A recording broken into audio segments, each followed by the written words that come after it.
très important pour lui. C'est son perso. Formation professionnelle. השתבח שמו. אני מקשר עצמי לכל הצדיקים האמיתיים שבדורנו ולכל הצדיקים האמיתיים שורני הפוך ונבנו הקדוש. צדיק יסוד עולם נחל נומיה מקור חוכמה רבנו רבי נחמן בן פגה ושמחה נחמן מאומן זכותו יגן עלינו ועל כל ישראל אמן. Amen. בעזרת השם בסייעתא דשמיא.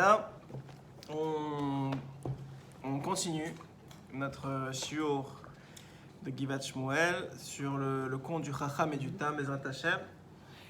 Donc juste une très courte récapitulation sur ce qu'on avait dit la dernière fois. Et ensuite de ça, on va essayer de recevoir le maximum de or, de lumière. Le jeudi soir, c'est une soirée toujours spéciale pour étudier la Torah. C'est Erev Shabbat. Donc le or de Erev Shabbat, il rentre déjà dans la nuit. Les tzadikim, ils avaient l'habitude, même pas les grands tzadikim, mais même les gens qui étudiaient d'habitude à l'époque, ils avaient l'habitude de ne pas dormir jeudi soir. Jeudi soir, vendredi soir, c'est des soirées très spéciales pour étudier. Et samedi soir, tu n'arrives pas à dormir. Ça, c'est il y a une explication pour ça. Il y a l'écouté Moran sur le Rabbeinu, il explique pourquoi samedi soir, les gens ils n'arrivent pas à dormir. C'est parce que c'est une soirée propice pour que le Mashiach se dévoile. Alors l'âme, elle attend. Il y en a qui vont en boîte de nuit. Non, on dort bien. Tu dors samedi soir? Non. Tu dors pas tôt samedi soir. On fait écouter un Moran pendant 1 heure, je faisais qu'on dort. Ah ouais? Ah ouais. On dort bien. Si tu fais l'écouter Moran, tu dors bien tout le temps. On dort bien. Alors, donc l'idée elle est quoi? L'idée elle est que donc, le Chacham et le Tam, on a dit, c'est deux principes de vie qui sont à l'intérieur de nous, chacun en fonction de ce qu'on est capable de recevoir. Et bon, puisqu'on a commencé depuis quelques mois déjà, sûrement que vous avez dû voir le Chacham surtout, mais aussi le Tam en vous. Essayer d'appliquer, c'est pas facile, mais essayer d'appliquer le plus possible les conseils du Tam et de s'éloigner le plus du comportement du Chacham. Donc on avait expliqué que, très rapidement, juste pour pas qu'on se perde, ça fait quand même quelques semaines qu'on n'a pas continué le shiur. Donc on avait expliqué que le Tam, son modo, sa façon de vivre, elle impliquait une acceptation de tout ce qui lui arrivait. Ouais, une vision complète que c'est Hachem qui gère tout, qui contrôle tout, qui fait tout, mais c'est pas seulement on le dit, c'est Mamash, il le vit. Il le vit, il n'y a pas... pour moi, je peux te parler jusqu'à demain. Mais vous connaissez, je parlais de cette Mara justement en venant sur la route avec Machavota de Bnei-Brak, c'est une Mara dans ma Seret Avodah Zara, à la page 11, à Moud Aleph. Là-bas, la Gemara, elle parle de Ankelos. Vous savez tous qui c'est Ankelos, c'est celui qui a écrit le Targum. C'est pas seulement celui qui a écrit un Torah, c'était aussi, avant d'être un juif, le neveu de César, quand même Titus. Il a fait un truc de ouf, tu as raison. C'est très bien dit. C'est quoi le truc de ouf qu'il a fait? C'était quelqu'un qui a toujours été très très très attiré par les sagesses du monde. Ça aurait pu être un grand chacham. Ouais. C'était quelqu'un qui était très attiré par les sagesses du monde. Et à un moment, il a fait le tour et il a demandé la permission à César de pouvoir, d'avoir le droit d'aller étudier la sagesse d'Israël, les sages d'Israël.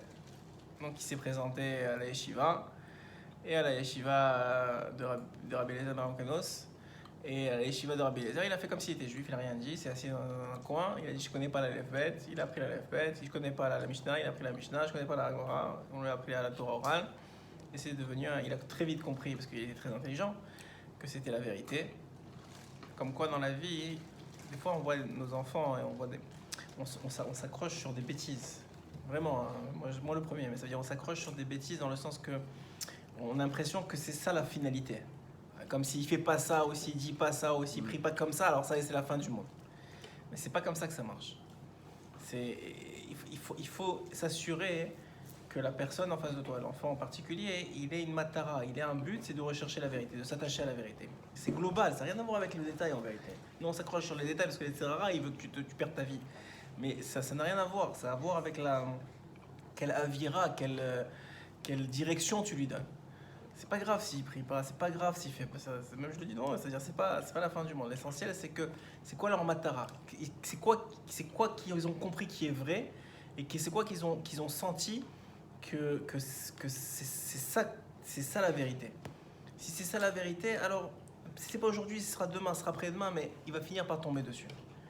C'est quoi le but? C'est de rechercher la vérité. Ken? Comment tu peux leur faire découvrir la vérité? La seule façon, c'est comme il a fait Onkelos. On va dans l'histoire d'Onkelos, c'est exactement ce qu'il a fait.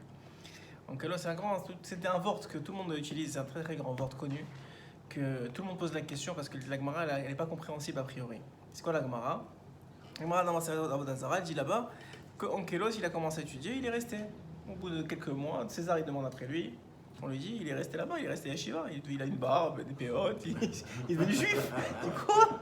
Il est devenu juif, il lui envoie. Ouais, bien sûr. Il lui envoie une horte de soldats pour le récupérer. Ils arrivent là-bas, il commence à parler avec eux. Il leur dit, ouais, écoutez, asseyez-vous, je suis prêt à repartir avec vous, mais seulement si on fait une discussion. Si vous avez raison, si moi je reconnais que vous avez raison, je viens. Si vous reconnaissez raison, vous me laissez tranquille. Même pas il va dire vous restez tranquille. Il a fait ça avec la première horte, il les a convaincus que Hachem c'est la vérité, que c'est la vérité. Et ils sont restés avec lui, ils sont devenus ses élèves. Arrive une deuxième horte, ses élèves. Il commence à avoir 20, 30, 40 élèves à chaque fois, il envoie. Au bout d'un moment, il en a marre. Il prend la milice super spéciale. Il leur dit, vous ne lui parlez pas. Vous le bâillonnez, vous le prenez avec vous, vous le sortez. Et vous le ramenez chez moi. En sortant, il embrasse la mezouza. Ils ne comprennent pas, ils se posent pourquoi il embrasse la mezouza. Il passe un mur, qu'est-ce qu'il fait? Il lui enlève juste pour lui poser la question, qu'est-ce que tu fais? Il leur parle de la mezouza 2 minutes, la mezouza, c'est qui garde? Il leur dit un argument qui n'a aucun sens. Enfin, pas aucun sens, mais ça veut dire c'est un argument d'enfant, quoi. Il leur dit, est-ce que c'est vous qui gardez l'empereur ou c'est l'empereur qui vous garde? Alors il dit, ben c'est nous qui gardons l'empereur. Quand il dort, quand il mange, quand il truc, c'est nous qui gardons l'empereur. Il dit, ben chez nous, c'est Dieu qui nous garde, c'est l'empereur qui nous garde. Nous, on dort et lui, il nous garde. Alors ils ont dit, ah ouais, ils l'ont débaillonné, ils sont venus essayer de devenir ses élèves. Alors, ça fait aucun sens, la vérité. Moi, je dis ça à quelqu'un dans la rue, il va se moquer de moi. Ouais. Alors ça, c'est le secret, en réalité, de l'éducation, mais de tout dans la vie. C'est que c'est pas ce que tu dis qui est important, c'est qui le dit. C'est qui le dit. C'est-à-dire qu'il vivait tellement ça, hein, il était tellement kadosh que tu comprends que cette parole-là, c'est pas la parole. Moi, je peux la répéter, sa parole, mais ça marchera pas. C'est parce que c'est Onkelos. Parce que c'est lui, tu comprends, il s'est battu, il a travaillé, il a acquis ça, il est devenu ça. Comme tu vois, par exemple, tu vas voir un tzaddik, et combien de fois, par exemple, j'ai entendu des histoires du Rabbi Lubavitch, genre une phrase, un mot, même pas seulement, tout le monde, pas que lui. De grands tzaddikim, il faisait une phrase, un mot, c'était fini. Le gars, il faisait tchouva, le gars, le curé qui est venu le voir, entre 2 secondes, il l'a cramé. Alors que nous, on aurait pu parler des heures avec lui, on serait peut-être tombé à cause de lui. Donc tu vois quoi? Que ça n'a rien à voir avec ce que tu dis, c'est qui tu es. C'est la même chose avec tes enfants, ça n'a rien à voir avec ce que tu leur dis, c'est qui tu es. Si toi tu es convaincu, si toi tu es sincère, si toi tu es vrai, si toi tu es à la recherche de la vérité, tes enfants ils seront aussi. Si tu fais semblant, ça va s'exponentier. Pourquoi aujourd'hui on a tellement d'assimilation dans le peuple d'Israël? Pourquoi? Parce que les parents, ils n'ont pas été sincères. Ils faisaient encore la Torah, mais c'était la Torah, un fardeau, c'était lourd, ils ne comprenaient pas ce qu'ils faisaient. Ils obligeaient les enfants. Les enfants, ils sont devenus grands, ils ont goûté, et en plus ils étaient dans un environnement qui n'était pas juif, ou qui était dans un pays qui n'était pas juif. Eh ben, pourquoi pas elle et lui? Pourquoi j'ai besoin de me marier avec une juive? Pourquoi j'ai besoin de manger kasher? Parce que la source, la base, elle n'était pas vraie. Elle était juste parce qu'il fallait faire, tu comprends? Au bout d'un moment, ça part. Donc la seule façon de sauver nos enfants, c'est d'être tellement sincères, nous, qu'il leur reste quelque chose. Il leur restera probablement moins que nous. Moi, je vois mon père par rapport à moi, Chaval al-Azman, mon père tous les jours, on ne dit pas des bonnes choses, mais ça dit tous les jours à 3h du matin, il est réveillé. Il finit le Zohar, il finit les Teilim, il finit les trucs de malade. Moi, je vois les irritats à Dorot. Ouais. Donc ça veut dire quoi? Ça veut dire qu'est-ce qui reste? Peut-être qu'il reste que moi je suis pas à son niveau, mais au moins il reste la dogouma que j'ai vue. Et Rabbeinu il ajoute quelque chose. Il te pose une question Rabbeinu, parce qu'on parle de Rabbeinu quand même. Rabbeinu il ajoute quelque chose. Il dit, ok très bien, il faut que la dogouma, il faut que tu sois sincère, mais ça n'explique pas quelque chose. Il y a une question de bombe en vérité, c'est une bombe atomique sa question. Il dit ça n'explique pas quelque chose. Comment tu vois? Il donne l'exemple d'Israël, mais comment tu vois qu'il y a un même père qui a des enfants que oui, ils sont dans la Torah, la Mitzvah, et l'autre est complètement à l'ouest. Alors, attends, oui, je peux dire ça, mais il y a quelque chose derrière. Tu as raison, mais ça répond pas à la question. Je peux dire la volonté d'Hachem surtout, tu as raison, il faut de la émouna, je suis d'accord. Mais la réalité, c'est quoi? Tu te poses la question. Il pose la question sur Yitzhak. Il dit comment Yitzhak, si c'est vraiment ça, Yitzhak c'est quelqu'un de super sincère, super vrai, il était digne, il n'y avait pas de rigolade. Ouais? Si c'est vraiment ça, hein, comment ça se fait qu'il a Yaakov et Esav? Il doit avoir deux Yaakov. Il y a pas, ça marche pas sinon. Sinon tout ce que je vous ai dit jusqu'à maintenant, l'histoire dans laquelle ça c'est que du blabla. Soit c'est vrai, soit c'est pas vrai. Alors regarde ce qu'il dit Rabbeinu. Ça c'est du Rabbeinu, 100% c'est craché. Il dit Rabbeinu, c'est pas l'exemple que tu lui donnes qui marche, enfin qui compte, c'est le sentiment qu'a l'enfant de l'exemple qui est vraiment important. Ça veut dire, c'est quoi la différence? Tu donnes le même exemple à tes deux enfants, mais il y en a un, son sentiment, c'est un kiff de malade mental, et l'autre, son sentiment de cet exemple, c'est un fardeau, c'est un lourd. Par exemple, tu les amènes tous les deux à la synagogue, tu te comportes la même chose avec eux, il y en a un qui il va voir que le côté positif de la synagogue parce qu'il a des bonbons, parce que c'est sympa, parce qu'on le traite bien. Et l'autre, il va voir le côté restrictif. Il faut rester s'asseoir, il faut rester. Mais l'autre, ça ne le dérange pas de s'asseoir et de rester. Non, mais lui, ça le dérange. Donc maintenant, qu'est-ce qui se passe? Il y a deux enfants différents. Mais il y a le même dougma. Mais lui, ils ne vivent pas la même expérience. Tu comprends? C'est très fort ce qu'il dit. Lui, ils ne vivent pas la même expérience. Quoi tu dois t'assurer, c'est que les deux expériences soient positives. Si l'expérience n'est pas positive, il sortira pas toi, pas n'importe qui de nous, mais... Et donc quoi? Et donc ça veut dire que c'est pas seulement... C'est un prérequis, ça, ce que je t'ai dit sur Rockgala, c'est un prérequis. Que la personne, elle doit vivre ce qu'elle vit. Mais c'est pas suffisant. Il faut que tu t'assures que le sentiment que l'enfant, il a de ce que tu vis, ce soit aussi kiffant que ce que tu vis. Et ça, c'est le plus difficile. Tu comprends ce que je te dis? Alors vas-y, dis-moi. En fait, il faut que tu joues avec eux. Il faut que tu t'adaptes alors à chacun. Pas jouer forcément, mais il faut qu'il Si ait tu veux donner- si Par tu veux exemple, donner- je vais te déjà expliquer. Moi, j'ai beaucoup d'enfants et Kachem, il me les garde en santé. Alors, et tu sais très bien, quand tu as des enfants, tu vois des enfants différents. Il y en a un, il peut s'asseoir 5 heures à la synagogue. Il bougera pas, je lui donne un livre, 2 livres, 3 livres, il lit, il est absorbé, ouais, il est en train de lire, il n'existe pas. Le monde autour de lui, ça n'existe pas. Il y en a un autre, 5 minutes, il ne s'assoit pas. Il bouge, il va dire bonjour à lui, il va s'accueillir avec celui-là, il va parler avec celui-là, il se lève, il machin. Maintenant, si je traite le deuxième comme le premier, mais je vais l'exploser le deuxième. Tu comprends? Je vais l'exploser, il va plus jamais vouloir venir à la synagogue de sa vie. Même quand il voudra faire Kaddish, il ne voudra pas. Ouais. Et c'est moi qui vais en pâtir à la fin. Non, je rigole, mais ça veut dire, tu comprends? Je comprends. Donc ça veut dire quoi? Ça veut dire que je dois trouver dans l'environnement de la synagogue, en respectant que c'est ça la synagogue, et peut-être pas le faire venir aussi souvent que l'autre, mais je dois lui trouver une place dans cette synagogue, tu comprends? Que c'est sa place, il la kiffe. Alors qu'est-ce que je fais? Je le mets à côté d'un gars qui est un peu comme lui, qui lui donne des bonbons, qui machin. Il a sa place là-bas. Il n'est pas à côté de moi. C'est moi, je vais dire fou s'il est à côté de moi, je vais dire franchement. Donc il est assis là-bas, il kiffe, il est à côté de la porte. Donc ça veut dire qu'il peut sortir, il peut rentrer sans embêter trop de monde. J'essaie de gérer ça, tu comprends? Pour que son sentiment de ça, ce soit pas une catastrophe. Mais tu lui dis rien. Alors, je suis pas un saint, mais je devrais rien lui dire. Des fois, je peux pas. Mais hein? Il y a quand même un chinour. Alors, il y a alors encore une fois, c'est ça. En fait, c'est ça le chinour. C'est ça le chinour. C'est qu'il garde le sentiment qu'il aime la synagogue. Parce qu'un jour ou l'autre, ça va s'arrêter. C'est son caractère. Il y a une phrase que je dis souvent, qui est une phrase du Raphaïm de Vologine, qui est très difficile à accepter, et que chaque fois que je la dis, bon là on est en petit comité, mais à chaque fois que je la dis dans des gros cours, il y en a 4-5 qui se disent mais non, on peut pas faire ça.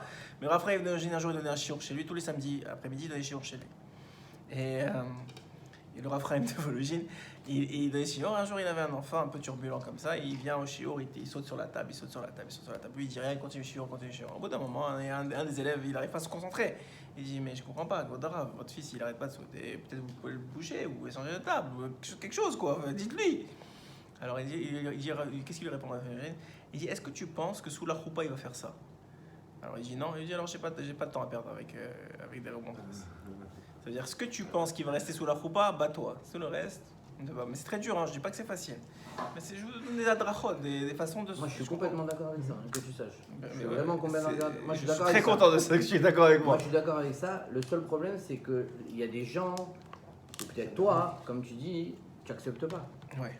C'est difficile. Alors, il faut vivre avec les gens qui te jugent. C'est pareil. Et avec parce que tout le monde veut se mêler de l'éducation de tes enfants, tout le monde, surtout c'est un problème. Mais si tu déranges, c'est autre chose. Alors c'est ça, il faut pas te déranger. C'est pour ça que je te dis, mais tu as raison. Ou bien il y a des synagogues où c'est moi je dis un exemple sur le rap de Vologine. C'est vrai. Parce que c'est pareil. C'est pareil que Amplos. Ça veut dire que lui il était ok, alors lui il dit a mais... vu sa Torah, il a Ouais, vu mais alors à que- chaque fois que je te parle, alors, chaque fois que je te dis quelque chose d'un tzaddik, je peux me rendre compte sur lui.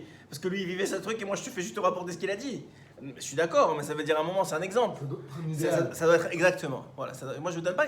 C'est du jour le jour, tu crois que je m'énerve pas. Tout le monde s'énerve, tout le monde fait des remontrances qu'il faudrait pas. Tu comprends? Aujourd'hui ça marche pas, mais il y a même quand je le fais, je sais que attends, là il faut que je rebifurque parce que ça marche pas. Tu comprends? C'est quoi mon but? Encore une fois, c'est quoi mon but? Mon but, c'est que si tu sais, moi je dis toujours ça. Non, mais je vais te dire un secret sur l'éducation, mais tu le dis sûrement déjà. Mais le secret sur l'éducation, c'est que tu sauras que ton éducation est réussie quand tu n'es pas là, pas quand tu es là. Ok? Parce que quand tu es là, c'est pas la même chose. Il faut que tu sois pas là et qu'on te dise voilà, il s'est bien comporté. Non, Voilà, mais ce que tu dis comprends? là, ce que tu dis là maintenant, c'est que dire quand t'es pas là et qui fait pareil, c'est qui fait pas pareil, ça veut dire que c'est plus la peur de son père. Voilà. Donc ça veut dire qu'il a pas réussi son Donc, il éducation. a pas réussi, bien sûr. Tu Bah, comprends? bevadaï, C'est bevadaï. Le regard des autres aussi fait que. Alors, mais c'est ça. Mais alors, qu'est-ce qui est plus important? Le regard des autres ou la construction de ton fils? Justement, ça veut Milieu. dire que- Non, mais quand la personne, ça veut dire même quand un enfant il se comporte bien, par exemple, il est poli, il est respectueux, ou je sais pas quoi, on va aller voir les parents et on va dire, ben écoute, oui, il a été gentil, il a été respectueux, tout ce que tu veux, mais ça veut pas dire qu'il porte la Torah en lui, ça veut dire que juste, il va vouloir retranscrire Non, mais une si, image si, pour est-ce qu'on le que- regarde et qu'on le juge bien. Non, C'est pas tout, par forcément. rapport à son modèle. D'abord, premièrement, ça c'est pas tous les enfants. C'est déjà une mahala d'être respectueux et gentil et tout ça. C'est pas tout le monde qui est capable, même quand tu es pas là. Et deuxièmement, tu as des enfants, par exemple, moi je vois des enfants 13-14 ans, ils arrivent à la synagogue, ils ouvrent un livre de Gemara. Ils ouvrent une Gemara, ça veut dire qu'il y a quelque chose derrière. Tu comprends? C'est pas un enfant, c'est pas tous les enfants de 13-14 ans qui ouvrent une Gemara. Seuls, sans personne derrière eux. D'accord, mais c'est pas d'eux dont on va parler de celui qui n'ouvre pas la Gemara et qui au contraire. Alors se lui, révolte contre la Gemara. pourquoi? Alors c'est ça que je te dis. Mais alors, C'est ça qui est plus- mais c'est ça que toi tu poses la question à l'envers. Toi tu poses la question une fois que c'est fait. Moi je te dis pour arriver à l'enfant qui a la Gemara hein, et qui l'ouvre, il faut qu'il aime la Gemara. Et pour qu'il aime la Gemara, il faut pas que tu l'aies dégoûté avant. Ça, c'est Tu comprends? l'école qui le fait pour nous, hein, franchement. Ah ouais, l'école a dégoût de la Gemara? Moi, je les vois, mes enfants. Je sais pas si Ouais, c'est ouais, clair. D'accord, Mais d'accord. moi, j'ai pas étudié la Gemara. Maintenant, Baruch Hashem, j'ai commencé, mais étudié tu comme vois, une c'est- matière. voilà, c'est C'est vrai. dur, c'est vrai. Non, moi aussi j'ai pas fait l'école juive, donc c'est vrai que. J'étais dans cette école-là. Alors, je vais te dire, il y a peut-être un plus grand travail de la part des parents de garder cette mimoute face à la Torah. Parce que c'est vrai, tu as raison, que notre gros problème aujourd'hui, c'est pas la connaissance. La connaissance sont là, on a des livres et des livres, c'est de vivre. Et c'est ça que Rabbeinu il rapporte. La plupart du temps, il savait déjà ça il y a 250 ans, il savait que la connaissance, il n'y a pas de problème. Rabbeinu, quand ils ont commencé à faire les imprimeries, c'était sur le début des imprimeries, Rabbi Nathan était tellement content, il a dit Rabbeinu, regarde, extraordinaire, il y a des imprimeries, de plus en plus de livres. Et Rabbeinu, il avait l'air un peu triste. Il a dit, mais pourquoi tu es triste? Il a dit, parce qu'il y aura de plus en plus de livres, mais de moins en moins de gens qui vont les lire. Donc il savait que ça veut pas dire l'accessibilité à la connaissance, ça veut pas dire que tu vis la Torah. Mais ça dépend pas de l'école. Ça dépend de toi. Si toi, il voit que tu aimes, que tu kiffes, c'est comme dans tout. Si tu kiffes, tout de suite l'enfant il voit. Est-ce que tu kiffes le foot ou tu kiffes la Torah? Est-ce que tu kiffes la télé ou est-ce que tu kiffes être à la synagogue? Il le voit. Alors, des fois c'est difficile parce que nous aussi on a nos problèmes. Mais ça veut dire que l'enfant il sent ces choses-là. Il comprend que là, par exemple, moi j'amène mes enfants aussi. Pourquoi? On kiffe ici, on est en train d'étudier la Torah et on kiffe. Ouais, et les dimanches, des fois, quand je suis à Ashdod aussi, il y a mes enfants. Et pourquoi je les amène? Parce qu'ils voient que c'est un kiff d'étudier la Torah. Moi, c'est un kiff, on se rassemble, même s'il y a des même taquets comme ça, c'est pas. Mais tu comprends, mais ça veut dire. C'est plus de l'éducation, c'est un partenariat. On n'est pas en train de. Comme je sais pas qui c'est qui disait, on n'élève pas des bêtes, on éduque des enfants. C'est-à-dire, mais d'abord, ça commence par nous-mêmes. Alors, le problème, c'est qu'on est un peu trop marocains sur les bords, tous. Hein. On est un peu comme ça, et on est un peu chaud, et on a besoin de. Et on n'a pas. Et le monde fait en sorte qu'on a tellement de stress et dans la vie quotidienne que c'est difficile. C'est pas évident de gérer au quotidien. Mais on a une matara, on sait c'est quoi la volonté. Après ça, comme il a dit, j'en réponds pas sa réponse, que c'est Hachem qui décide, et Hachem il aide, et Hachem il peut faire que tu as fait une mitzvah, ou ton grand-père il a fait une mitzvah, et ton fils il fera tchouva, il n'y a pas de problème. Nous aussi on a fait tchouva, on était à l'ouest, c'est pas un problème. Je dis pas ça. Mais toi, tu fais ton maximum. Ok? Je sais pas pourquoi on est arrivé là. Bon, parce que voilà, ça c'est l'histoire du tam. C'est-à-dire le tam, c'est quoi le tam? Le tam, vous allez voir. Donc, on avait fini sur l'idée que le Chacham il disait au tam que jamais tu seras comme moi. Ouais, tu te rappelles de ça? Il dit jamais tu seras comme moi. Moi, je peux devenir comme toi, mais toi, tu seras pas comme moi. Pourquoi? Parce que moi, j'ai tellement de connaissances. Moi, je connais tellement tout. J'ai tellement tout appris. Toi, comment tu arrives même pas à aligner deux phrases? Ouais, tu n'arrives même pas à lire deux lignes. Comment tu vas devenir comme moi? Et le Chacham, qu'est-ce qu'il lui a répondu? Hachem, il peut tout faire. La première fois qu'il parle de Hachem. Le tam, il peut tout faire. Ouais, non, c'est en tout cas, c'est là où tu m'as dit que. On était que le gouverneur, Il venait le voir, Ken. il est venu prendre le tam. C'est ça, alors voilà, alors, attends. Alors, donc, l'idée, elle est quoi? Elle est que toute l'idée, elle est que d'abord, il y avait cette contradiction entre le fait que le Chacham, il disait tu ne peux jamais arriver comme moi, et le Tam lui dit moi je peux arriver, c'est Hachem qui décide, et moi je peux, c'est la connaissance, il n'y a pas de problème, je peux y arriver demain. Et c'est vrai que la connaissance, en vérité, c'est Hachem qui décide. Et dans la Tmimout, c'est pas Hachem qui décide. C'est écrit Akol mina shamayim chutz mirat shamayim, Ken? Oui ou non? Alors c'est quoi chutz mirat shamayim? C'est quoi la chutz mirat shamayim? C'est toute la Tmimout, c'est ça la mirat shamayim. C'est quoi la mirat shamayim? C'est pas connaître la mitzvah. C'est pas connaître la halakha. C'est pas ça la mirat shamayim. La mirat shamayim, c'est est-ce que tu fais la halakha ou tu fais pas la halakha? Est-ce que tu fais la mitzvah ou tu fais pas la mitzvah? C'est ça la mirat shamayim.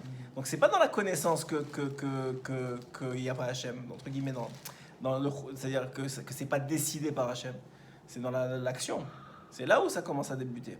À part si tu considères, et c'est vrai, que l'étude, ça fait partie de l'action, à ce moment-là, l'étude elle-même, c'est aussi de l'Irat Shamayim. Mais ça, c'est quand l'étude, elle est vraiment faite les Shem Shamayim. Quand elle n'est pas faite les Shem Shamayim, c'est rare qui te fait étudier. Pour que tu connaisses plus, tu t'énerves plus sur les autres, et toi, tu orgueillis plus, en tout cas, plein de facteurs qui peuvent arriver. Et que tu te fais avoir à cause de ça. Ken? Ok. Maintenant, donc toute l'idée était que finalement Hachem, il a fait tout un galgal pour justement faire sortir le tam de sa place et l'amener au niveau du chacham. Ken, comme ça on avait dit qu'il a fait devenir un chacham, mais la beauté du tam, c'est qu'avec toutes les connaissances qu'il a acquises et toute la sagesse qu'il a acquise, il est resté toujours tam. Et c'est comme ça que tu construis un homme. Ça, c'est une éducation dans la vie, même pour nous. D'abord la tmimout, d'abord la emuna, d'abord le bitachon, après tu construis dessus. Pas tu apprends, tu fais un singe savant, et après tu lui dis et foi. Ça marche pas ça.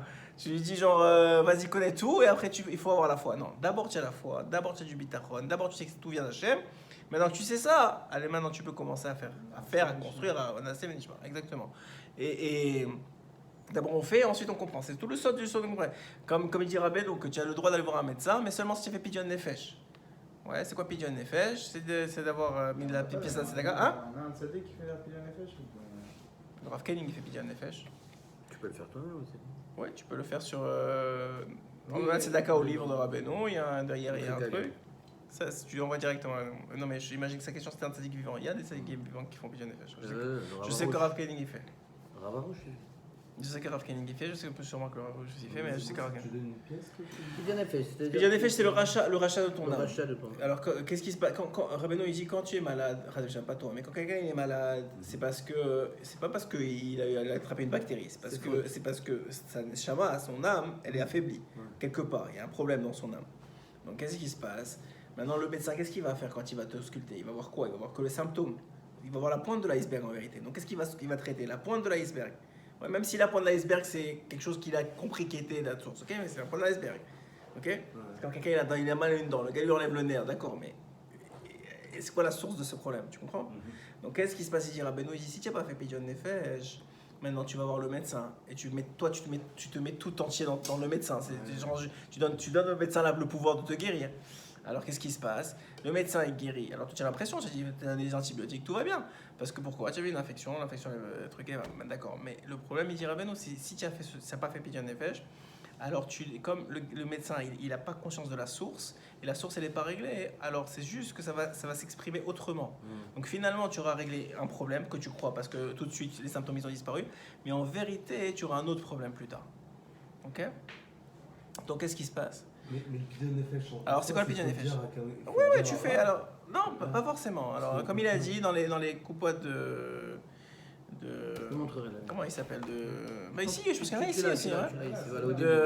De Rabbi Israël Ber au dessert de Keren Israël. Au moins la première page. Ouais, moi aussi je sais que papa, je sais pas s'il en a ici.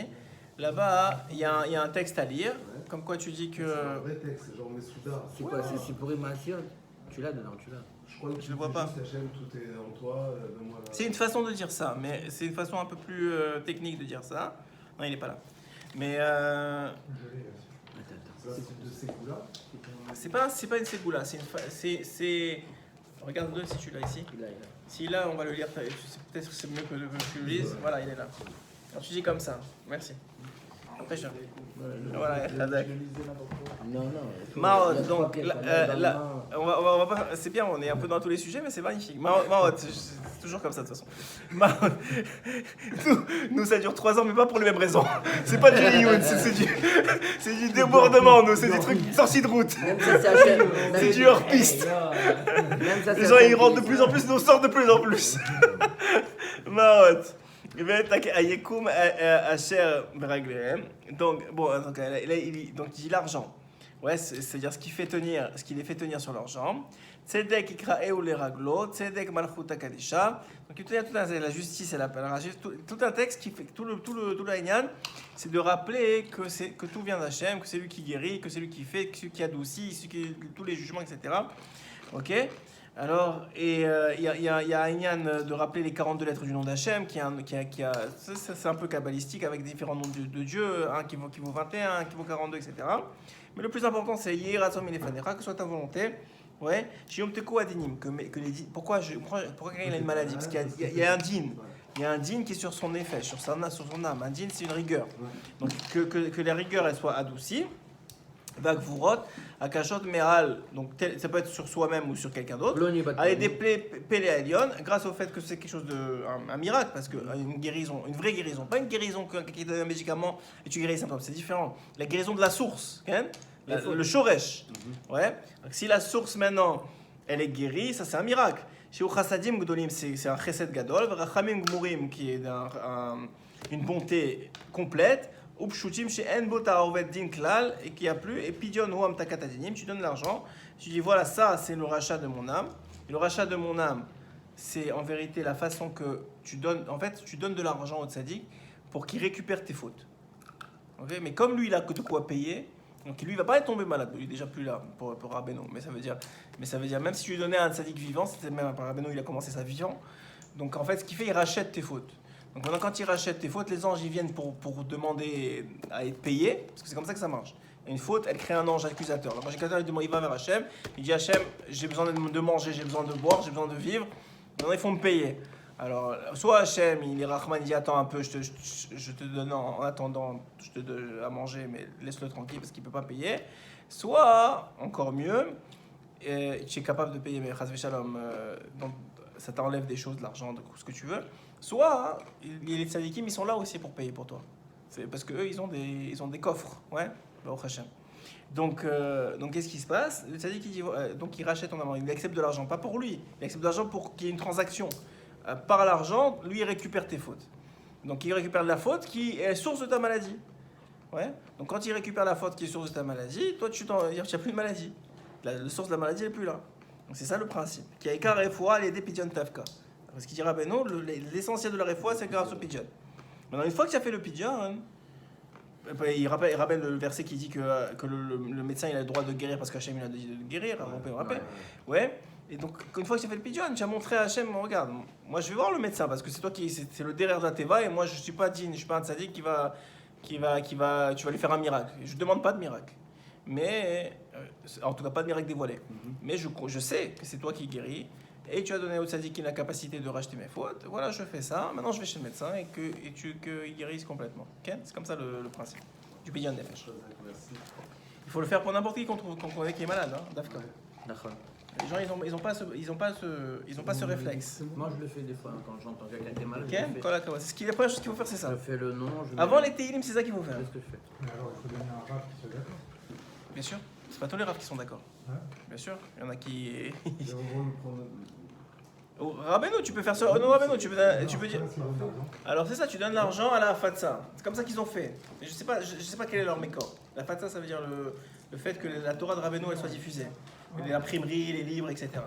Tu donnes l'argent à la fatsa et tu dis voilà, ça c'est comme si tu faisais pidyon nefesh avec Rabbi Nachman. Maintenant, je sais que Rav Koenig, il fait Pidyon Nefesh, je sais, et je sais que ça marche chez lui. C'est pas que je dis que ce nom stam. Non, il y a Parce que plein je qui le sais- font, il y a plein qui Il y a plein qui font, mais je sais que lui, ça... sûrement que les autres aussi, mais lui, je sais que ça marche. D'ailleurs, Erev Rosh Hashanah, moi, personnellement, je le fais chez lui. Tous les Erev Rosh Hashanah, il y a un lien de faire Pidyon Nefesh. Chez Rav Koenig, le Rav de Tzfat. Et c'est un tzaddik qui est dans l'âme. Pas beaucoup de monde le connaît, mais c'est un tzaddik qui est dans Ah, l'âme. Breslev. Voilà, c'est un Breslev. C'est lui qui a créé la communauté Breslev de Je connais Tzfat. pas. Enfin, c'est lui, c'est son père qui a créé la communauté Breslev de Tzfat, Rav Gedalia Koenig. Et après ça, son frère, Zatzal, Mordechai, qui était le Rav, et maintenant c'est lui, Rav Ephraim. Mais c'est des Gedolei Haïlion, on n'a aucune idée. En tout cas, pourquoi je vous disais tout ça? Oui, voilà, donc le principe, il est quoi? De maintenir la tmimout chez la personne. Donc d'abord on est tam, ensuite on construit. Et c'est exactement ce qu'il a fait le tam. L'autre, il s'est d'abord construit, et son intelligence, elle l'a complètement viré de bord, elle l'a détruit. Son intelligence, sa connaissance, elle l'a détruit littéralement. Alors que l'autre, qu'est-ce qui s'est passé? Au contraire, il a réussi à faire ce travail-là. Maintenant, où exactement tu t'es... Parce que toi, tu as... Torkar, Nishlechu, Messirot. Quel bisou. Mais Torkar, Nishlechu, Messirot, Al... Gouverneur. à gouverneur. Entre-temps, des accusations furent envoyées donc contre le gouverneur à l'époque, qui était donc le gouverneur de là où il est passé. Donc lui, il a été appelé par le roi. Il a accepté tout de suite parce qu'il ne s'est pas posé de questions, il a cru. Et sur sa route, il est passé par une ville. Et sur cette ville, il y avait donc le gouverneur. Ce gouverneur, il y a eu des accusations qui se sont révélées vraies. Et Hachem, il a dit, tu sais quoi? Finalement, puisque tu es là-bas, je vais te faire toi gouverneur. Donc c'est le début de son ascension. On parle de quelqu'un d'extrêmement pauvre, de quelqu'un qui était un mauvais cordonnier. Vous vous rappelez, c'est les chaussures à trois coins, les babouches. C'est lui qui les a créées. Ouais, vous vous rappelez, donc on parle de quelqu'un qui avait aucune connaissance et aucune spécificité et aucun talent. Ouais. Et pourtant, ouais, pas de problème. Ouais. Alors, il n'avait aucun talent, aucune connaissance. Merci beaucoup. Il n'avait aucun talent, aucune connaissance, rien. Ah, moi ça va, non, c'est pour lui. Non, pas chez Je bois pas coca. Non, je veux pas. Alors, donc, aucun talent, aucune connaissance. Et sa seule spécificité, son seul mahala, c'est qu'il était tam. C'est vraiment, et encore, je peux même pas le définir. Il faut revoir tous les cours qu'on a fait, mais vous étiez là, donc vous savez. C'est qu'il était simple, dans sa simplicité, il avait une émouna parfaite, il gère les événements, il ne se prend pas la tête, il ne s'énerve jamais, il est tout le temps en correspondance avec Hachem. Nous on dit ça comme si c'était rien, mais c'est de malade mental, vous imaginez, c'est tout le temps joyeux, on se moque de lui, il ne prend pas ça au sérieux, il se vexe pas, c'est une malade incroyable, on n'a jamais vu ça, ok? Il y a des gens qui sont comme ça. Bien sûr, il y a des gens qui sont comme ça. Il y a des gens Non, qui c'est-à-dire que c'est leur... C'est leur tempérament. Ouais. Mais être 100% comme ça, Le premier c'est... Il y a, mais 100% comme ça. Je te dirais, ils sont comme ça par exemple à la synagogue, ou ils sont comme ça avec Oui, les amis. pas dans tout, pas dans tout. Voilà, pas dans tout. Mais avec la femme, c'est difficile. Avec le fils, c'est difficile. Ouais, je comprends. Être comme ça partout, tout le temps. Bon, là, on voit pas qu'il a des enfants. Alors, je sais pas comment... Peut-être c'est ça, je sais pas. Mais en tout cas, c'est clair. Joyeux tout le temps. Non, je pense pas. Au contraire, Au contraire. Au contraire, un homme qui n'a pas d'enfant, normalement, il n'est pas joyeux. C'est écrit un homme qui n'a pas d'enfant, c'est considéré comme mort. Ken. C'est écrit comme ça. Alors, donc, en tout cas, entre-temps, là, il y a des accusations sur lui. Donc, il commence son ascension. Et Venita Yaet, ça Meler chez Tov, chez Yé, gouverneur. Donc, ce serait bien. Le maire qui considère que ce tam-là, c'est bon qu'il soit gouverneur. Ishtam, Shata Minhag Hamedina Be Emet Vayosher. Pourquoi? Parce que le tam, il a deux qualités principales, le Emet et le Yosher. Le Emet, c'est la vérité, Ken. C'est quelqu'un qui cherche absolument la vérité. Le Yosher, c'est qu'il est droit, il est honnête. Ok? Quelqu'un qui est honnête et qui est droit et qui cherche la vérité, il va toujours réussir dans la vie. Pourquoi? Parce que celui qui cherche la vérité en étant honnête, il va trouver Dieu. C'est pas plus compliqué que ça. C'est quoi? Bien sûr qu'il cherche la vérité. Il est vérité. Il est vérité, mais c'est une recherche. Il n'est pas devenu vérité. Il est vérité parce qu'il cherche la vérité. Voilà. Qu'est-ce qui a fait C'est ça qui l'a rendu comme ça. qu'est-ce qui a fait Il est pas que né Rabbi comme ça, Nathan, il s'est rapproché de Rabbeinu? Rabbi Nathan, il avait tout. Il était riche. C'est écrit dans sa maison, il y avait une table d'argent et une table de livres. Donc il y avait tout le temps de l'argent et il y avait tout le temps de la Torah.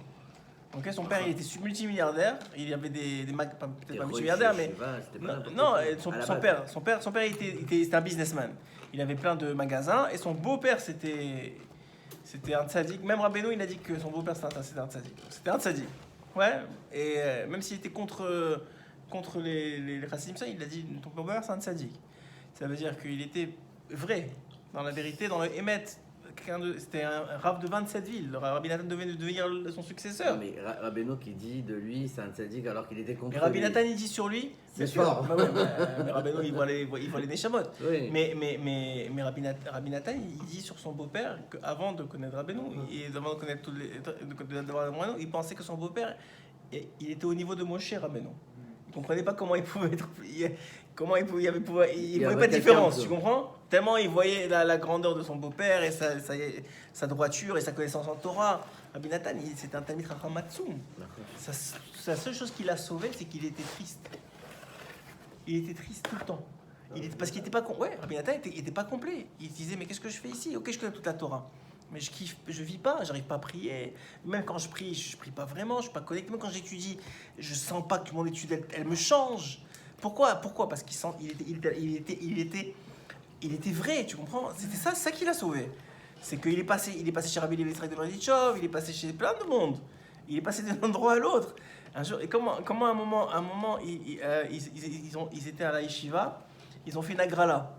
Ils ont fait pour savoir qui allait aller chercher le pain, pour aller chercher les beignets, genre à la boulangerie. Et c'est lui qui est sorti. Et quand il est parti acheter les beignets, en revenant, il s'est arrêté. Il y avait une synagogue sur le chemin, il s'est arrêté. Il est rentré, il a commencé à pleurer, Hachem. Il était en train de pleurer, il était en larmes. Il dit Hachem, quoi, je suis venu dans ce monde pour aller acheter des bagels, pour aller acheter pour aller acheter du pain, et, enfin des beignets. C'est pour ça que tu m'as fait venir dans ce monde. Il était en train de pleurer. Ça, c'est la force de Rabbi Nathan. Pourquoi il est devenu Rabbi Nathan pour ça?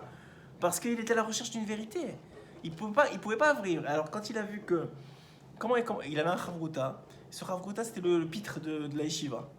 Et quand il a vu que son Chavruta un jour il s'est rapproché de Rabbeinu, et du jour au lendemain il priait comme un mensch, il truquait. Ah, c'est lui, c'est grâce à lui. Ouais, alors Rabbi Yudel il s'appelait.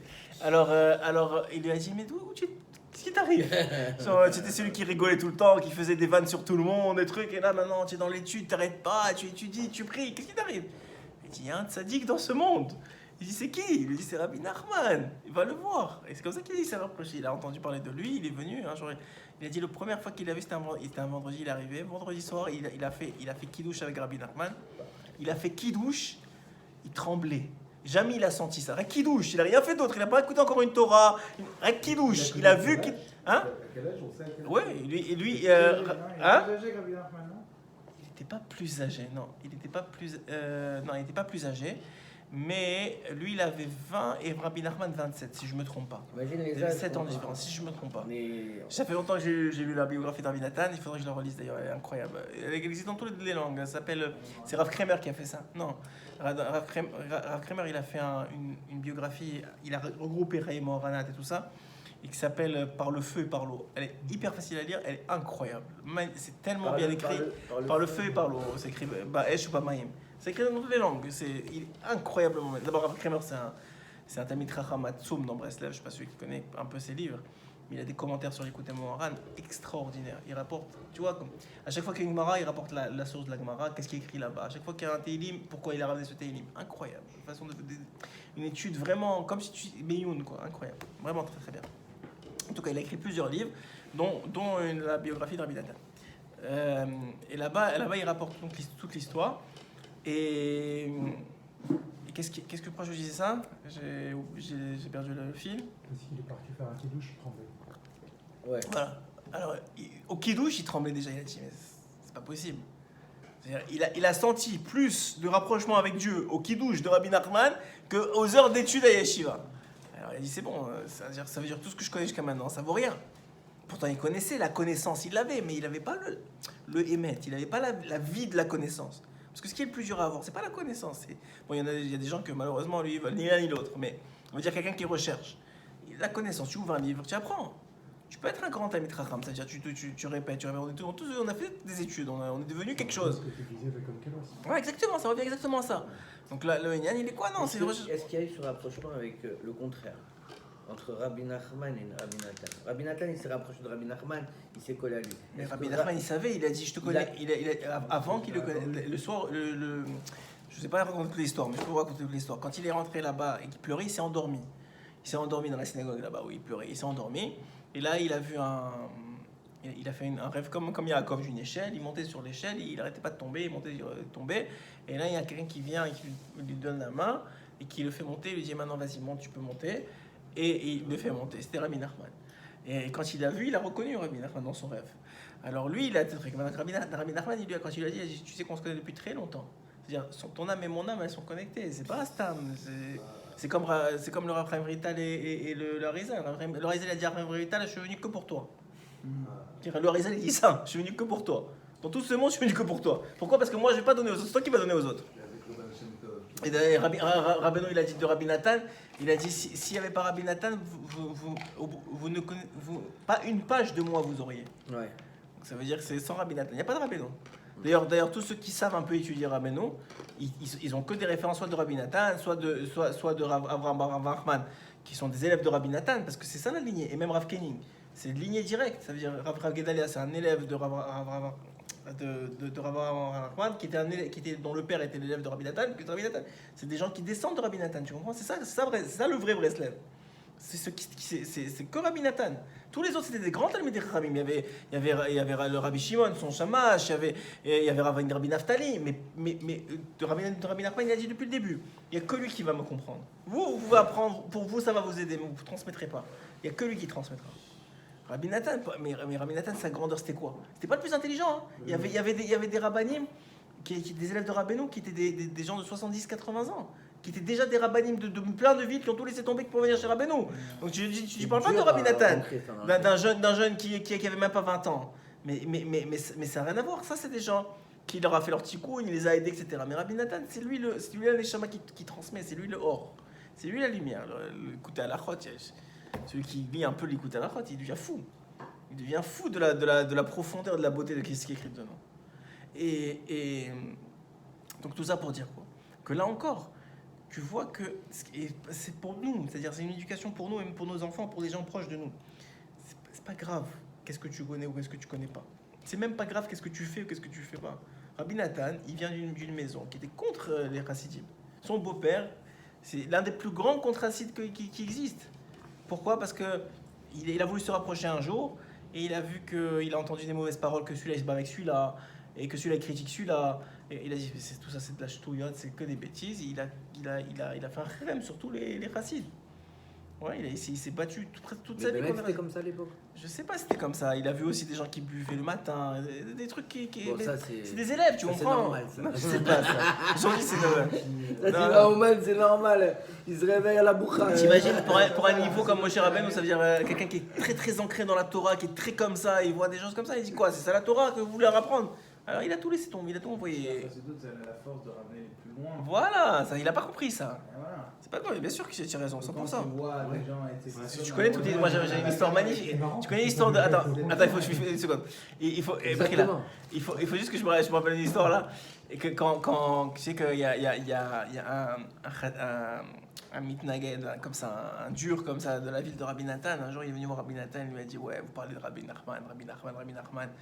Mais dis-moi, regarde, viens dans notre synagogue, tu vas voir, tout le monde est carré, tout le monde étudie la Torah, tout le monde aime les Chachamim.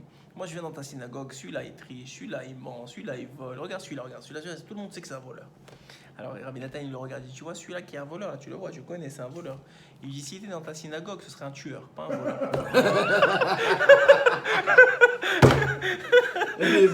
Ça veut dire, s'il lui dit comme ça, il lui dit que c'est un voleur, c'est un miracle que ce soit un voleur ce gars-là. Normalement, ça devrait être un tueur. Tu comprends? Alors maintenant, excuse-moi, je t'ai coupé, vas-y, dis-moi. Non, parce qu'on dit que la Neshama de Zamra. Rabbeinu, elle provient de Moshe et Rabbeinu. Ouais, c'est la 5e partie. Zama. Non, mais ça veut dire qu'il devrait Pas- presque avoir La droiture? je sais pas la droiture, mais la rigueur de Moshe Rabbeinu, alors qu'apparemment, là, d'après ce que tu dis, Alors, viens, je vais t'expliquer. C'est pas que ça vient de la Neshama de Moshe Rabbeinu, c'est que c'est la complétude de la Neshama de Moshe Rabbeinu. C'est-à-dire que dans la Neshama, il y a 5 parties. Ben, il y a des milliards de parties, mais en gros, il y a 5 parties. Nefesh, Ruach, Neshama, Chaya, Yerida. Et dans le Nefesh, il y a tout le reste qui est inclus.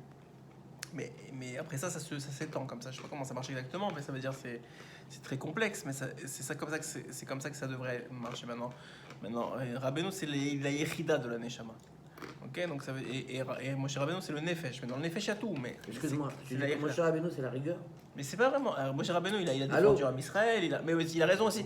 Mais c'est pas possible de dire ça. Ah, non, attends, Il voulait pas rentrer en Israël pour nous, mais de quoi vous parlez là? Ouais, d'accord, mais attends. Mais quoi? Il s'est donné Non, pour nous, il s'est sacrifié pour nous. Tu as raison, Ça, c'est de la rigueur, ça. Non, il Il a nous raison aurait sur ça. détruit il y a longtemps, fils. Ouais, il y aurait le Vaudor, après le Vaudor, on serait mort s'il Mais n'était pas non. là, c'est sûr. Mais il avait compris. Non, Efface-moi ton livre. Ouais, mais il a raison aussi que par exemple on a vu dans la page de la semaine dernière qu'il s'est énervé avec Am Israël. Il leur a dit qu'est-ce espèce de bon je sais pas. Et même, il suffit de regarder tout le Sefer des Varim. Ouais. Et- Mais alors parce qu'il faut le lire. Oui, alors voilà. Alors je vais t'expliquer pourquoi. C'est connu. c'est Non, connu, non, ça veut dire tiens, que- non, mais voilà, premièrement. Attends, on va le Moshe, c'est qui est. Alors, tu vois, alors viens, peut-être je vais t'expliquer quelque chose que tu as. C'est vrai que quand tu lis la traduction simple de Devarim, non, pas. Non, tu es un défenseur, j'ai compris, il n'y a pas de problème, c'est pas ça que je te dis. Tu me dis dans les Midot, c'est un peu comme Yitzhak, tu veux dire, il est. Alors, ouais, je t'explique, Moshe Rabbeinu. Il n'y a pas plus défenseur que Yitzhak. Oui, bien sûr, 100%. Dans l'histoire de. Oui, c'est parti voir Abraham, il a dit fais ce que tu veux, il a dit Yaakov, fais ce que tu veux. C'est vrai qu'il a dit regarde, il dort à la moitié de sa vie, il est aux toilettes là. C'est pas pour répondre à. Ouais, alors voilà, c'est raison. Et donc, viens, on récapitule. Dans la défense, Yoram, il a raison. C'est quelqu'un qui est extrêmement défenseur, il a donné sa vie pour Israël, ce que tu veux. Non, tu dis, non, puisque c'était lui qui transmettait la Torah, il est dans l'éducation de la Torah, il voulait que ce soit fait correctement. Tu as raison. Mais même dans Devarim, on voit que, par exemple, dans Parashat Devarim, au début, il fait que les remontrances par Emazim. Il rappelle les noms des endroits où ils étaient, où ils ont fait les fautes. Mais ils ne disent pas exactement que vous avez fait les fautes. Ils ne pointent pas directement ce qui a été passé. Et aussi... on voit dans l'histoire de Yaakov Avinu quand il bénit ses enfants que c'est pas des bénédictions. On a l'impression qu'il les engueule. Pourquoi tu as fait ça? Mais alors le fait de rappeler à quelqu'un qu'est-ce qu'il a fait de mal, ça a deux effets. Un, ça lui enlève le digne qu'il devrait payer parce que maintenant tu le rappelles, tu lui fais honte, etc. Donc ça nettoie sa faute. Ça c'est la première chose. Et la deuxième chose, c'est que c'est une forme de bénédiction de montrer à la personne qu'est-ce qui va pas. Je comprends, c'est une forme, c'est bienveillant. Alors maintenant le problème c'est que à l'époque ils étaient capables de prendre ça. Si c'est de la personne en face de toi, comme aujourd'hui, et déjà depuis la Gemara, parce que Rabbi Akiva a dit qu'à partir de lui ça n'existait plus, et la personne n'est pas capable, alors il n'y a plus de bienveillance. C'est juste faire du mal à l'autre. Mais si la personne elle serait capable d'écouter ça, elle t'embrasserait les pieds, parce qu'elle te dit, tu sais exact. Par exemple pour Yaakov, c'est-à-dire quelqu'un qui sait exactement. C'est quoi son tikkun? C'est quoi la différence entre ce Olam Haba et ce Olam Haba que je peux avoir pour l'éternité? Si tu me le dis, je suis venu pour ça, dis-le-moi. Tu comprends? Nous, on veut pas. Laisse-moi tranquille, je préfère avoir moins bon Olam Haba, mais pas perdre 10 minutes ici à me changer. Mais ça, c'est notre faute à nous. Mais Moshe Rabbeinu, c'est pas dans le sens de vouloir que ce soit dur, tu comprends? Tu as raison, c'est pas Ron Cohen, c'est pas Shalom Bayit et éducation des enfants, non, c'est Torah, Gemara, tu as raison. Mais ça fait partie aussi de ça. D'ailleurs, tu vois, Moshe Rabbeinu, c'est tout en potentiel. Par exemple, quand la Gemara elle dit qu'il a vu Rabbi Akiva expliquer les lettres de la Torah. Ouais, vous connaissez cette Gemara? Les couronnes de la Torah. Alors là-bas, il demande à Hachem pourquoi est-ce que tu l'as pas donné à lui la Torah, qu'il donne la Torah. Moi, je comprends rien à ce qu'il dit. En plus, il n'arrête pas de dire que c'est en mon nom, mais moi, j'ai jamais dit ça. Moi, il lui dit ça. Alors Hachem lui dit ne te mêle pas. Moi, je sais pourquoi je lui ai donné à lui et pas donné à la Torah. Mais là-bas, tu comprends quoi? Est-ce que Rabbi Akiva il ment Chas v'Shalom en disant que c'est au nom de Moshe? C'est Torah Moshe Misinaï? Non, c'est pas, il ment pas. C'est juste que Moshe nous l'a transmis sans le savoir. C'est-à-dire qu'il l'avait en lui, il l'a transmis dans la Torah, mais il ne savait même pas. Pour toutes les Torahs. C'est-à-dire que la Torah de Rabbeinu, elle est dans la Torah de Moshe. Quand tu vas l'écouter Moran, c'est basé sur le Zohar, c'est basé sur la Gemara, c'est basé sur la Mishnah, c'est basé... Enfin, ça marche un peu différemment, parce que Rabbeinu, il sort le chidouche d'en haut, et après, il te le met quelque part, qui existe en bas. C'est une autre fois, c'est pas exactement la même façon que la plupart des équipes. Mais on va dire, donc tu vois bien que c'est ancré c'est écrit, C'est déjà dans la Torah, quand il explique un verset, même s'il veut l'expliquer de sa façon, qui est un chidouche, c'est déjà le verset, il existe. Tu comprends? Donc ça veut dire que c'est une nouveauté dans ce qui existe déjà. Rabbeinu, c'est la même chose par rapport à Moshe. C'est une nouveauté dans ce qui existe déjà. Et les 5 tzadikim, c'est ça le chidouche. C'est ça le chidouche. Vous avez expliqué déjà ça, je pense. C'est que tous les autres tzadikim, c'est des très très grandes tzadikim, il n'y a aucun problème.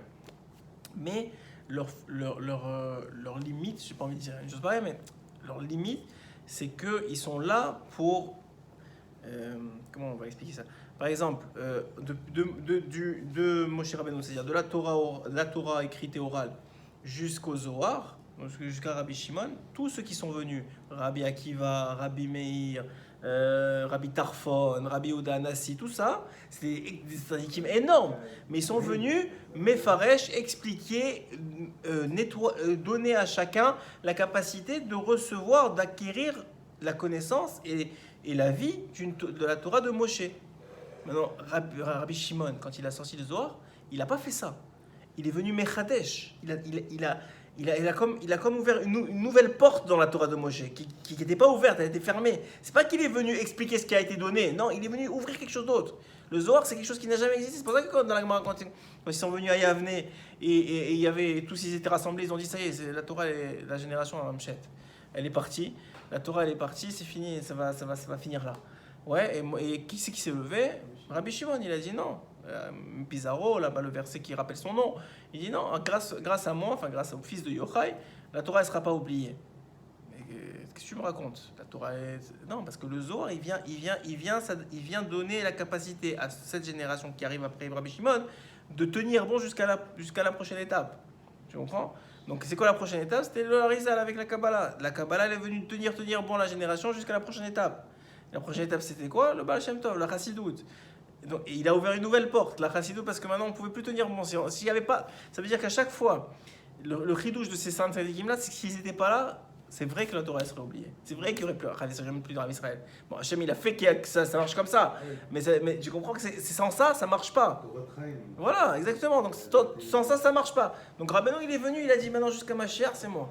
C'est-à-dire, c'est moi, dans le sens que c'est ma porte à moi qui va vous faire tenir. Et on le voit aujourd'hui.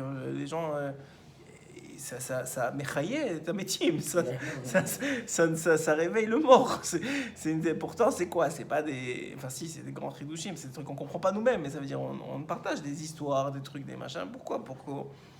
Comme il a dit Rabbeinu dans une autre histoire, il a raconté qu'il y avait un enfant malade d'un roi qui était extrêmement malade. Et ce roi-là, il a fait venir tous les médecins et tous les trucs, rien à faire, il n'y avait personne qui savait quoi faire avec lui. Et un jour, il entend qu'il y avait un sage juif qui était en ville, il lui dit, ouais, bon, ça va, tu dois partir? Hein? Alors, il y avait un sage juif qui devait venir en ville, et il lui dit, bon, j'ai tout essayé, on va essayer lui aussi. Donc il le fait venir au royaume, il dit, voilà, est-ce qu'on m'a dit que vous étiez quelqu'un de sage, et que vous connaissez les réfouates, tout ça, et vous faisiez des miracles, est-ce que vous pouvez m'aider?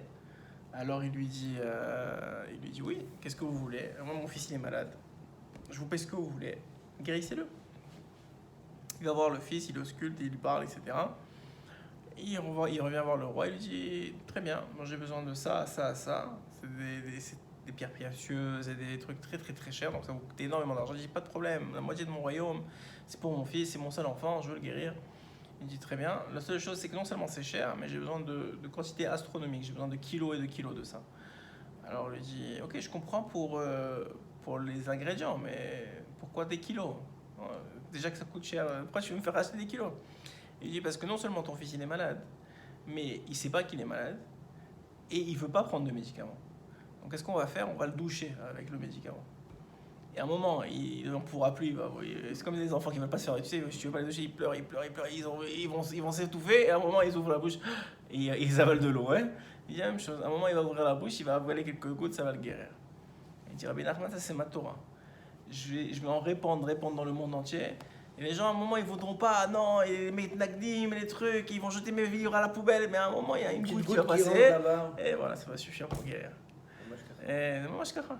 Exactement, c'est Mamashkacha. Alors, on continue. Donc, Veshalach HaMelech Pekudato שאתה מנן ששלח אחריו, הוא יהיה gouverneur, והוא צריך לנסוע דרך העיר של הגוuverneur. Donc il a fait envoyer un message. Quoi, j'ai pas entendu. Il y a un qui dort, mais l'autre, on sait Ah, pas. il est là-bas, il doit dormir aussi, mais il est plus conscient, alors il est parti se cacher. Non, il a préparé sur les. Ouais. Non, mais je te dis, ils ont fait le tioul aujourd'hui. Exceptionnel. והוא צריך לנסוע דרך העיר של הגוuverneur, ויעמדו על השערים של העיר, ותכף בבואו יעכבו אותו ויכתירו אותו. Donc, בהתמנות הזאת שיהיה gouverneur. Donc, il veut... c'est pas moi ça. Donc, il attendait aux portes de la ville, ils ont le retenu pour qu'il soit gouverneur, et donc le roi il a envoyé toutes les instructions pour le retenir, pour pas qu'il bouge de la ville et qu'il devienne gouverneur là-bas. Et Amno la Sharim, ils l'ont arrêté aux portes, et dès qu'il est passé, avec Voto ils l'ont arrêté, gouverneur, ils lui ont annoncé qu'il était devenu gouverneur. C'est toi le gouverneur. Maintenant il était rien, vous imaginez, encore une fois. Et c'est ça la vérité, c'est que ne cherche pas à devenir quelqu'un. Cherche la vérité, cherche le émet, cherche la sincérité, tu deviendras automatiquement. C'est pas que les gens ils veulent devenir. Hein? Tu deviendras automatiquement. Hachem, il cherche des gens tables, il cherche des gens vrais, il cherche des gens honnêtes. Tu deviendras. C'est obligé. Parce que Hachem, il a besoin de ça. C'est ça les vrais adorent. Même le mot tu deviendras. Devenir, c'est toi qui le dis, tu vois. Je deviendrai. Je dis qu'il s'est tellement collé avec Hachem que si c'est même pas lui, c'est Hachem qui a fait de lui. Ouais. Mais c'est ça. Mais la grandeur de cet homme-là, c'est qu'il reconnaît ça. Ouais, il cherche pas à devenir. C'est Hachem qui fait. Voilà, exactement. Il cherche pas à devenir. Tu as raison. Exceptionnel. Et bien, Amolo, Géona, c'est gouverneur. Véchal, Véhama, Rag, Bli, Letzanot. Alors, comme dans son habitude, il a dit ok, je veux bien, mais juste vous moquez pas de moi. Alors, il croyait qu'il se moquait de lui. Tu vois, il est dans sa tmimout. C'est vraiment Rag, Bli, Letzanot. Et Shivulo, ils lui ont répondu Bevadaï, Bli, Shum, Letzanot. Bien sûr, vous êtes gouverneur, de quoi tu me parles? Mais Naasé, Atam, Techev, gouverneur. Et il est devenu gouverneur. Mais Tokev, Baoz. Et sans tromperie, sans rien, il est devenu gouverneur. Ça lui a été donné les pouvoirs d'être gouverneur. Veata, Shinitro même Mazalo. Et maintenant que la chance lui sourit, tu vois, de la vie. Moi j'aurais eu peur à sa place. Mais il avait pas, il sait que c'est Hachem, il n'y a pas de peur. C'est ça, Il n'y a pas de c'est peur. En fait, t'arrives à cet Tu as endroit- peur quand parce tu que cherches. Tu as peur voilà. en fait je sais Mais pas. t'imagines Tu as d'arriver peur. gouverneur, Yeah, ouais, Tu sais, quand tu. ouais. C'est les gens, C'est c'est. toujours petit. Tu vois, Ça regarde. te rappelle quoi? Ça te rappelle le stress au travail? Ouais. Quand t'as du stress au travail, tu dis bah, c'est stress. J'explique. Il y a une différence. Quand tu cherches à devenir, alors là, tu peux avoir peur. C'est pour toi, c'est pas pour toi. Ouais. Mais si toi, tu n'as rien demandé, Et quand Hachem, il vient, il tape d'abord, il dit voilà, maintenant tu deviens. Hein. Bon, maintenant tu as un client, tu as 2 clients, tu as 10 clients. Hein, voilà, c'est Hachem, il envoie. Je n'ai pas fait de perso, je n'ai pas truqué. Lui, il m'a envoyé. Ben, et c'est que je suis capable. Sinon, il le renvoie à quelqu'un d'autre. Ouais. Ok. Veata. Et si je suis. J'entends, mais j'ai l'impression qu'il a fait aucune ishtadout. Il a fait aucune ishtadout. Maman, Il a fait je une rien. ishtadout. Sa plus grande ishtadout, C'est c'est le d'être chocolat, il est. C'est d'être vrai. C'est une Il a ishtadout de malade. mangé des ishtadout. Mais la vraie ishtadout, c'est ça. Alors, La vraie tu ishtadout, vis c'est la avec ça tous les prière. jours. La vraie ishtadout, Tous c'est. les jours, tu travailles sur toi. Mais oui, la vraie ishtadout, c'est À la être. fin, Hachem, il te dit tiens, voilà le prince. Soit quelqu'un. C'est ça la vraie ishtadout. C'est quoi la différence? Je sais pas, j'ai fait un shiur sur la gava il y a pas longtemps. Comme ça, wow. Mais ça m'a changé. J'étais à Shavuot à Ouman Baruch Hashem. Et oui, je vous envoyais les photos, les vidéos de là-bas. Et j'ai vu une Torah là-bas avec Aaron Chetrit, incroyable. Une Torah, la Torah incroyable sur les fêtes. Et là-bas, cette Torah-là, Rabbi Nachman, il explique c'est quoi la gava. Et quand tu comprends ça, j'ai pas eu, depuis je vous ai pas vu, donc c'est sûr que je vous ai pas raconté ça. Et si tu comprends ça, tu as compris toute la vie. Il dit Rabbi Nachman, les gens ils croient que la gava c'est dire moi je suis, de se montrer, de truquer, de montrer les voitures. C'est pas ça la gava. Il dit c'est quoi la gava? C'est qu'un homme toute sa vie, Hachem il lui propose des choses. Il lui propose de vivre, il lui propose d'être. Il lui propose à 8h du matin d'être un père, à 14h d'être un patron, à 18h d'être un mari, à 19h d'être un élève de Torah, à 20h d'être un enseignant. Ce que tu veux, il propose Prendre ça. des claques. Oui, aussi, de recevoir des claques. 9h30. À 9h30 quand tu rentres trop tard. En tout cas, il te propose, pas de prendre des claques, il te propose de réagir ouais, correctement aux claques. badaï. C'est pas la même chose. Donc il te propose d'être. Toute la vie, c'est une proposition. Maintenant, il y a des gens qui ont compris ça et qui ont dit ok Hachem, viens on joue. On est venu pour jouer, allez viens on joue. Alors je vais accepter toutes tes propositions. Tu me demandes d'être un père, je suis un père. Tu me demandes d'être un mari, je suis un mari. Tu me demandes d'être un patron, je suis un patron. J'accepte. Allez vas-y, let's go, let's go, let's go, let's go. Quand il arrive, cet homme-là à 35, 40, 45 ans, il a son âge. Maintenant qu'est-ce qui se passe si le gars à 18 ans, à 19 ans, il a dit tu sais quoi Hachem, moi je joue pas. Toi tu me proposes, moi je veux pas. J'ai toujours un truc, tu veux que je sois un mari, maintenant j'ai ça à faire, tu veux que je sois un père, mais on m'a demandé d'être un patron. Il essaie de faire, quand il doit être un père, il est un patron, quand il doit être un patron, il trouve des excuses à chaque fois pour ça, il a pas de force. Le gars, il fait ça, on peut pas dire à 18 ans, il fait ça à 25 ans. Ok, 26, 27, 28, 29, 40, n'importe quand. Mais déjà, en général, ça commence tôt déjà. 27, 28, 29, 30, 32, arrive 35 ans. Ouais. Maintenant, 35 ans, son fils maintenant, il a plus 8 ans. Il en a 15. Ouais, 35 ans, non, peut-être pas. 40 ans. Il en a 15, ok. Il lui propose un projet, un problème pour un père de 40 ans. Mais lui, il a arrêté de devenir à 27 ans. Donc lui, il a 27 ans. Son fils, il a 18, ou 16 ou 15. Mais il n'a pas les réponses. Donc qu'est-ce qui se passe maintenant? Il doit faire semblant. Il doit combler. Il doit combler l'espace. Tu comprends? Il y a un espace entre le gars de 25 ans qu'il est vraiment et le gars qu'il a l'air aujourd'hui, puisqu'il a 40 ans en réalité. Donc il a 15 ans de rattrapage. Donc le rattrapage, c'est ça la gave. C'est que le gars, il fait semblant. Il est obligé de compenser. Comment il compense? Il s'énerve. Ah non, mais on a marre, il redevient. Pourquoi? Parce qu'il n'est pas capable d'être le gars de 40 ans, qu'il n'a pas les réponses. Donc il est obligé de compenser. C'est magnifique. C'est énorme. Quand en anglais, Boalina. Tu comprends? Oui, il est toujours sceptique dans l'histoire. Ok. J'écoute aussi pas mal de cours de Rabbi Chitrit, il dit ça. Ah ouais, à longueur de temps, c'est vrai. Ouais, exactement. Il est venu il y a 2 semaines. C'est Bidjouk le chiot. Voilà. Il n'est pas ramené en Gava. C'est pour ça que. Ah ok. Alors très bien. J'imagine. Il se rappelle ça s'inspire beaucoup du Ramchal, je crois, de lui. Alors Rabbeinu il dit comme ça. Il dit maintenant la personne elle a un espace entre qui elle est et qui elle devrait être. Mais cet espace il peut pas rester vide. Donc il est obligé de le compenser. Donc maintenant quand il devrait être un mari, mais il n'est pas un mari parce qu'il a arrêté d'être un mari le lendemain du mariage. Donc là, ça fait 10 ans qu'ils sont mariés. Il devrait être capable de gérer sa femme, mais il n'est pas capable parce que donc là, il est obligé de s'énerver, de compenser. Soit il va s'énerver, soit il va réagir comme un gamin. Tu comprends? Soit il va fuir. Mais pourquoi? Parce que et c'est ça la vraie gava, il dit Rabben. C'est ça le vrai orgueil. Alors je t'explique par exemple. Je comprends le problème, je vois le problème, mais je vois pas le rapport. Alors par exemple, on dit que dans la différence entre la matzah et le chametz, c'est la gava, c'est l'air c'est l'espace que tu as mis, que tu laisses. Donc maintenant la personne, parce que c'est quoi le vrai anav? Alors je vais te dire, écoute, laisse-moi finir. Ah non, oui, tu expliques pour moi. C'est quoi le vrai anav? Je vais t'expliquer le Hanav. Alors, nous, on ne comprend pas. Parce que nous, on croit le Hanav, celui qui fait « Moi, je suis rien. Moi, j'ai rien fait. » Non. Tu vois que Moshe Rabbeinu, il a écrit de sa main que le plus grand Hanav, c'était lui. Tu vois que Rabbeinu, il a dit à son beau-père, à son oncle, Rabbi Baruch, qu'il avait dépassé le niveau... qu'il avait dépassé le niveau du Baal Shem Tov. Et tellement ça a énervé Rabbi Baruch qu'il l'a jeté dans l'escalier. Il a mis une claque, il l'a jeté dans l'escalier, il allait mourir. Et sa mère d'en haut, elle était morte, elle était Niftera. Fega, elle est venue d'en haut pour le sauver. Pour sauver Rabbi, sinon elle serait morte dans les escaliers. Ok, donc tu dis quoi? Tu dis le gars qui dit qu'il a dépassé le niveau du Baal Shem Tov, c'est un gars Haftan. Le gars qui dit que je suis plus à l'ave du monde, c'est un gars Haftan. Je dis non, le gars Haftan, c'est quoi? C'est pas ça. Lui, il est un ave. Pourquoi il est un ave? Parce que il te dit qui il est. Lui, il est juste en train de te dire, tu sais, moi, j'ai 38 ans et chaque proposition qu'Hachem m'a fait, j'ai réussi. Donc maintenant, j'ai pas d'espace entre qui je devrais être et qui je suis. Et c'est ça la Hanava. Il n'y a pas d'espace. Donc, je te dis qui je suis. Et j'ai pas de gava de ça. Parce que plus tu deviens qui tu es, plus ça veut dire quoi? Plus tu réduis l'espace entre toi et Dieu. Parce que c'est qui tu es? C'est la partie de Dieu qui est en toi. Donc en vérité, tu deviens de plus en plus Dieu. Et donc tu deviens comme Moshe Rabbeinu. Moshe Rabbeinu, au bout d'un moment, il n'avait plus de corps. Il était que lumière.